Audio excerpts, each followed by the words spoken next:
Small cap stocks have spent years watching a relatively small group of mega cap companies dominate the American stock market.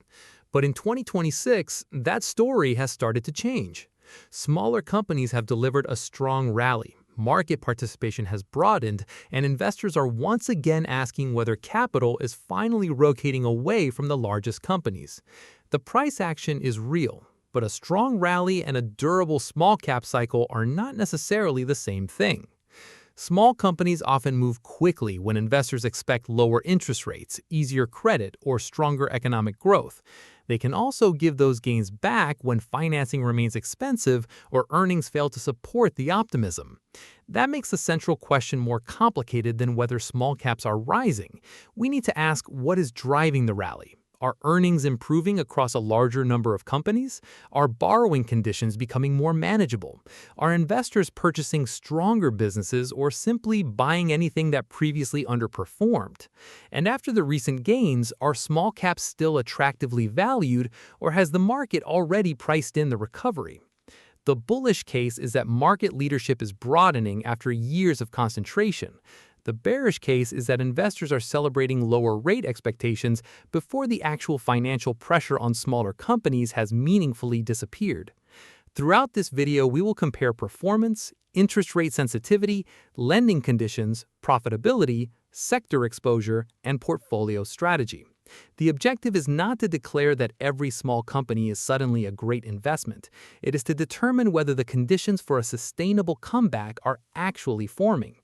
Before we evaluate the rally, however, we need to define what small cap means, because two investors using that phrase may be buying very different groups of companies. Small cap investing is often discussed as though it were one uniform asset class. In reality, the index being used can materially change the company's risks and returns inside the portfolio. The Russell 2000 is designed to provide broad exposure to approximately 2,000 smaller publicly traded American companies. Its primary advantage is coverage. It includes a large portion of the investable small-cap universe and gives investors exposure to potential winners before they become larger businesses. But broad coverage also means accepting more financially weak and unprofitable companies. The S&P SmallCap 600 is more selective. It holds approximately 600 companies and applies requirements related to size, liquidity, and financial viability. That selection process can reduce exposure to some of the weakest businesses, although it also means the index does not represent the entire small-cap universe. This distinction becomes especially important when interest rates are elevated. An index containing more unprofitable companies may be more sensitive to expensive financing, equity dilution, and tighter access to bank credit. A more selective index may hold stronger companies on average, but it can also miss early-stage turnarounds and speculative businesses that perform strongly during a risk-on rally. So when someone says that small caps are outperforming, the first question should be, which small caps?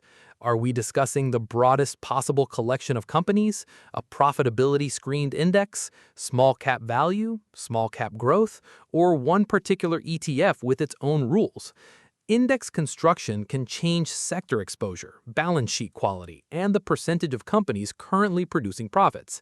With that foundation established, we can examine what the 2026 performance data is actually telling us and what it still cannot prove.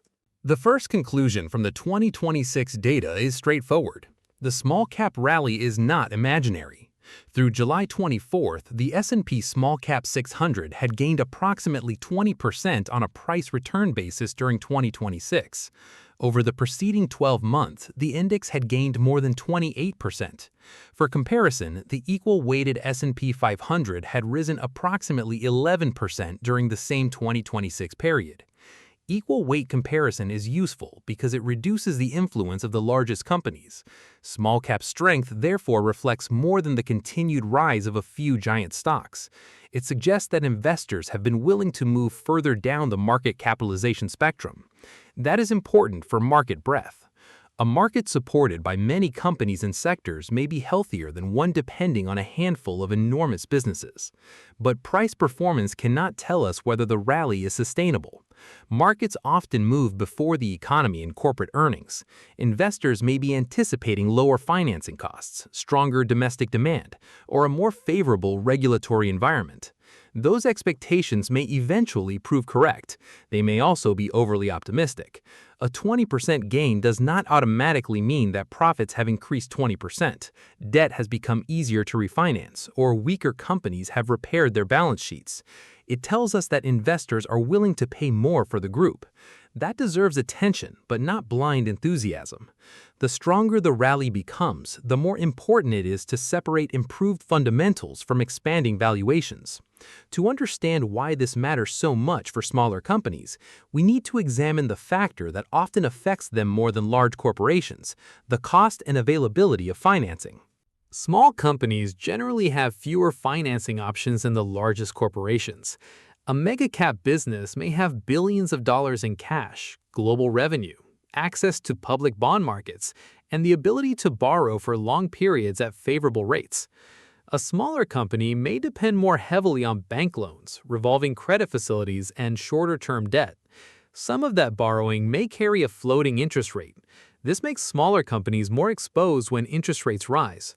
Higher borrowing costs reduce profit margins. Money that could have been used to hire employees, expand production, or develop new products must instead be directed toward interest payments. Refinancing creates another problem. Imagine a company borrowed at 3% several years ago. When that debt matures, the replacement financing may cost 6%. The Federal Reserve does not need to increase rates again for that company to experience higher interest expense. The damage occurs when old, inexpensive debt is replaced with new, more expensive debt. Smaller companies may also have less negotiating power with lenders. When banks tighten credit standards, the strongest large corporations can often find another source of capital. A small regional business may have far fewer alternatives. This is why investing in small caps is partly a bet on the credit cycle. The sector can perform well when financing becomes more predictable, lending standards stabilize, and economic growth remains strong. It can struggle when borrowing costs stay elevated or access to credit becomes more restrictive. This also explains why investors often become excited about small caps when they expect Federal Reserve rate cuts. But the important issue is not simply whether the Fed cuts once, it is whether overall financing conditions actually improve. That brings us to the central monetary policy challenge facing the 2026 small-cap comeback. As of the Federal Reserve's June 2026 meeting, the federal funds target range remained between 3.5% and 3.75%.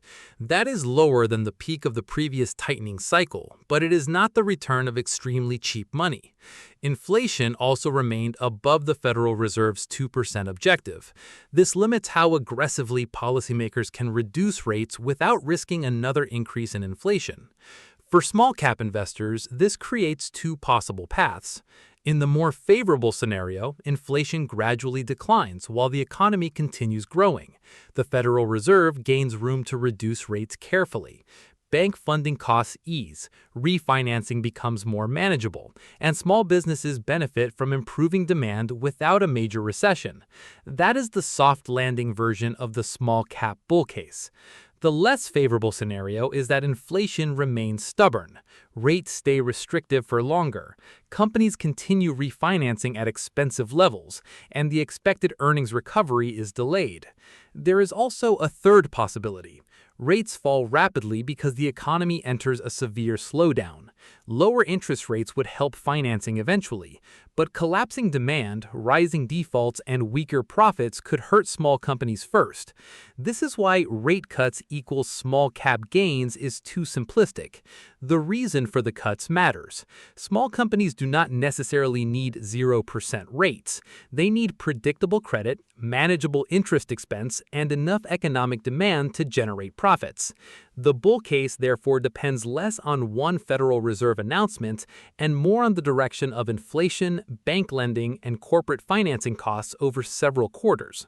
With that distinction clear, we can build the strongest possible case for a durable small-cap recovery. The strongest small-cap scenario combines gradually lower financing pressure with continued economic growth. If borrowing costs stabilize or decline, interest expense consumes less of each company's revenue. That can improve profit margins even without extraordinary sales growth. Better cash flow may allow smaller businesses to invest, hire, reduce debt, or expand into new markets. At the same time, a resilient domestic economy would support revenue. Many smaller American companies generate a larger share of their business inside the United States than multinational megacap corporations. That can make them more sensitive to domestic employment, consumer spending, construction, and business investment. Another bullish signal is market breadth. For several years, a small number of very large technology-related companies produce a large portion of the market's gains. If earnings growth expands to industrials, regional financial companies, smaller technology firms, and consumer businesses, investors may become less dependent on megacap leadership. Valuations could also re-rate. When investors believe earnings quality is improving, they may accept higher prices for smaller businesses that were previously discounted because of financing risk. But lower rates alone are not enough. The healthiest bull case requires earnings confirmation. A company whose stock rises because rates might decline is still vulnerable if revenue, margins, and cash flow fail to improve. The ideal scenario is therefore not a recession that forces emergency rate cuts. It is a controlled slowdown or continued expansion in which inflation cools, credit becomes less restrictive, and profits broaden across a market. That is the environment in which a rally can become a sustainable investment cycle. But every part of that scenario can fail, and the weaknesses are concentrated precisely where many small-cap indices are most vulnerable. The bearish argument begins with credit conditions. In the Federal Reserve's April 2026 lending survey, banks reported tighter commercial and industrial lending standards on balance, including loans to smaller businesses. That matters because many small companies cannot simply issue bonds whenever a bank becomes less willing to lend. If credit becomes harder to obtain, expansion plans are delayed, working capital becomes more expensive, and financially weak companies may be forced to issue new shares. That can dilute existing investors. Refinancing risk adds another layer. A company may appear stable today because older debt still carries a relatively low rate. When that debt matures, the interest expense can rise sharply. If operating profits do not increase at the same time, the balance sheet becomes more fragile. Profitability is another major concern. A company can report revenue growth and still destroy shareholder value when costs, interest payments, and stock-based compensation rise faster. This is especially dangerous among businesses that depend on constant access to external capital. An economic slowdown would intensify these problems. Smaller domestic companies may experience falling demand quickly. Loan losses can increase. Banks become more cautious. Investors demand higher returns for accepting risk. This cycle can damage small caps, even if the Federal Reserve begins reducing rates. That is why rate cuts caused by a recession are not automatically bullish. The market may initially celebrate cheaper money while corporate fundamentals continue deteriorating. Cheaper valuations also provide limited protection when a company cannot generate cash or refinance its obligations. The bearish case does not say that every small-cap company is weak. It says that broad indices can contain enough vulnerable companies to make quality selection unusually important. And that leads directly to one of the biggest differences within small-cap investing: profitable companies versus businesses that still depend on outside financing. Small-cap indexes can contain extraordinary businesses. They can also contain companies that have never produced sustainable profits. Those two groups may react very differently to the same economic environment. A profitable small company can fund more of its operations internally. It may have manageable debt, positive free cash flow, and enough flexibility to survive a temporary slowdown. An unprofitable company may depend on new loans, repeated share issuance, or investor enthusiasm. When capital is cheap and risk appetite is strong, those weaker companies can rise quickly. When financing becomes expensive, the same businesses can face dilution, liquidity problems, or bankruptcy risk. This is why profitability filters can materially change small-cap performance. A selective index may require financial viability before a company is admitted. A broader index is designed to represent more of the market, including weaker and unprofitable businesses. Neither approach is automatically superior. The broader index may capture early-stage winners and dramatic turnarounds. The selective index may provide better average quality and greater resilience during difficult credit environments. Investors should therefore examine more than the name of the asset class. How many companies are currently profitable? What is the average leverage? How much debt matures over the next several years? Which sectors dominate the index? Does the methodology screen for earnings, liquidity, or financial strength? Quality does not guarantee better short-term returns. Speculative companies may outperform during powerful rallies, but when the investment thesis depends on expensive debt becoming easier to manage, balance sheet strength becomes more important. The style question matters as well. Small cap value is often associated with cheaper, more cyclical companies, while small cap growth may hold faster growing but more expensive businesses. In 2026, the actual leadership may surprise investors expecting a simple value rebound. Through June 2026, small cap growth had outperformed small cap value within the S&P SmallCap 600 family. The growth index had gained approximately 26% on a price-return basis, compared with roughly 20% for the value index. That does not mean growth will continue leading, but it tells us that the rally was not only a story about investors purchasing the cheapest neglected companies. Small cap growth can include firms with faster sales expansion, stronger earnings momentum, and greater exposure to technology, healthcare, and specialized industrial businesses. Those companies may benefit when investors become more confident about future economic growth. Small cap value often contains more financial companies, real estate exposure, consumer businesses, and traditional cyclical firms. These companies may trade at lower valuations, but they can also be more sensitive to credit losses, refinancing, and economic demand. The leadership can change quickly. If rates decline without a recession, growth companies may continue benefiting from lower discount rates and improving confidence.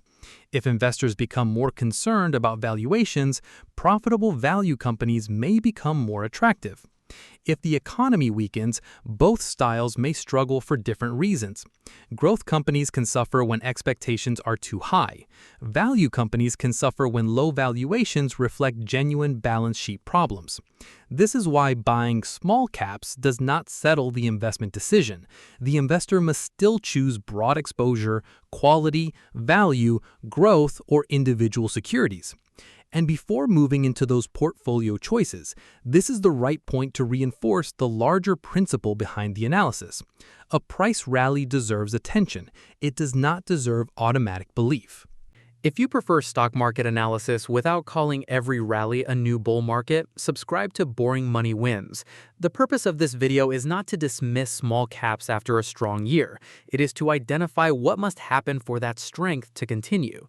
Prices can move before fundamentals. Sometimes the market is correctly anticipating an earnings recovery. Sometimes investors become too optimistic and purchase the story before the balance sheets are ready. If this analysis is helping you separate market momentum from business quality, click the like button. That helps YouTube recommend the video to more investors looking for serious market analysis without unnecessary hype. The small cap checklist is straightforward. Price performance tells us that investor interest has returned. Earnings tell us whether companies can support higher valuations. Debt and refinancing tell us how vulnerable those earnings are. Credit conditions reveal whether businesses can fund operations and expansion. Market breadth shows whether participation is durable or concentrated in a temporary speculative surge. A rally gets attention. Profits, cash flow, and balance sheet quality determine whether it lasts. The next step is to move below the headline index and examine where the opportunity may actually exist. Small cap sectors do not respond equally to interest rates, domestic demand, or lending conditions. Some may benefit significantly from a broadening economy. Others remain especially vulnerable to expensive financing. Sector composition plays a major role in small cap performance. Industrials have been one of the stronger areas in 2026. Smaller industrial companies may benefit from infrastructure investment, domestic manufacturing, increased business spending, and stronger order growth. But the opportunity depends on whether orders convert into profitable revenue rather than being absorbed by labor and material costs. Financial companies are another important small-cap group. Regional banks and specialized lenders may benefit from healthier loan demand, improved deal activity, and more stable funding conditions. However, they remain exposed to credit losses, deposit costs, and commercial real estate risk. Technology can offer attractive opportunities among profitable niche businesses. Smaller software, semiconductor, and industrial technology companies may benefit from productivity investment without requiring the enormous scale of mega-cap platforms. But unprofitable technology remains sensitive to the cost of capital. Real estate is more complicated. Businesses with significant leverage or near-term debt maturities may continue facing refinancing pressure, even when market sentiment improves. Biotechnology can produce extraordinary winners, but many early-stage companies depend on external financing and uncertain clinical outcomes. Consumer businesses also require selectivity.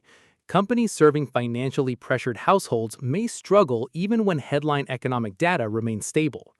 The main lesson is that sector performance is not the same as company quality. A strong sector can still contain weak businesses. A challenged sector can contain well-managed companies with healthy balance sheets. The index's sector mix therefore helps explain returns, but it should not replace fundamental analysis. Once investors understand the sector risks, they can choose an implementation method that matches their time, skill, and tolerance for individual company failure. The simplest way to invest in small caps is through a broad index fund. This provides exposure to hundreds or thousands of companies and reduces the impact of any single failure. The trade-off is that the investor owns both strong and weak businesses. A quality-focused strategy applies filters such as profitability, financial strength, or cash flow. This may reduce exposure to companies that depend heavily on external capital, but it may also exclude early-stage businesses before their profitability improves.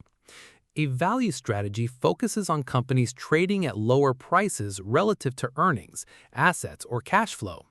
This can capture businesses that are temporarily neglected. It can also create exposure to value traps, companies that appear inexpensive because their fundamentals are deteriorating.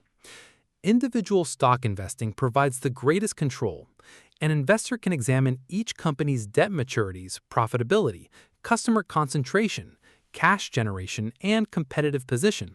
But the research burden is much higher. Small companies often have less analyst coverage, less diversified revenue, and greater company-specific risk.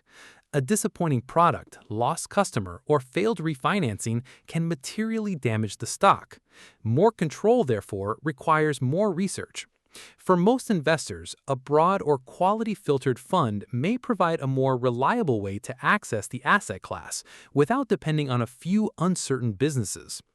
Investors choosing individual stocks should pay particular attention to free cash flow, share dilution, and the schedule of debt maturities.